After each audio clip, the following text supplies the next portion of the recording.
കേരളത്തിലെ ആരോഗ്യ മേഖലയെ ഡോക്ടർ ഹാരിസ് ചിറക്കൽ തെറ്റായി ചിത്രീകരിച്ചെന്ന മുഖ്യമന്ത്രിയുടെ വാദം പൊളിയുന്നു.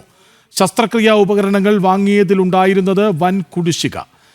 ഹാരിസിന്റെ വെളിപ്പെടുത്തലിന് ശേഷമാണ് ഈ തുക സർക്കാർ അനുവദിച്ചത്. എല്ലാ മെഡിക്കൽ കോളേജുകൾക്കുമായി അനുവദിച്ചത് 25,37,00,000 രൂപ. ഉത്തരവിന്റെ പകർപ്പ് ജനൻ ടിവിക്ക് ലഭിച്ചു.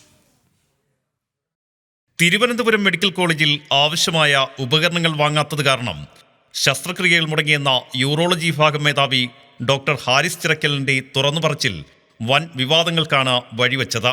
തൊട്ടുപിന്നാലെ ഹാരിസിന്റെ പ്രസ്താവനയ്ക്കെതിരെ മുഖ്യമന്ത്രിയും ആരോഗ്യമന്ത്രിയും രംഗത്ത് വന്നു.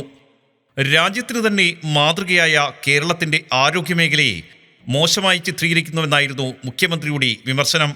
CPM-ഉം ഹാരിസിനെതിരെ രംഗത്ത് വന്നു.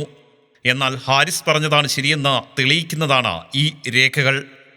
ശസ്ത്രക്രിയാ ഉപകരണങ്ങൾ ഉൾപ്പെടെ വാങ്ങിയതിൽ കോടികളുടെ കുടിശ്ശിക നിലനിൽക്കുന്നുവെന്ന് ചൂണ്ടിക്കാട്ടി മെഡിക്കൽ വിദ്യാഭ്യാസ ഡയറക്ടർ സർക്കാരിന് കത്തയച്ചത് കഴിഞ്ഞ ഏപ്രിൽ മാസത്തിലാണ്. അടിയന്തര പ്രാധാന്യത്തോടെ പരിഗണിക്കേണ്ട ഈ കത്തിൽ പക്ഷേ സർക്കാർ ഒരു നടപടിയും സ്വീകരിച്ചില്ല.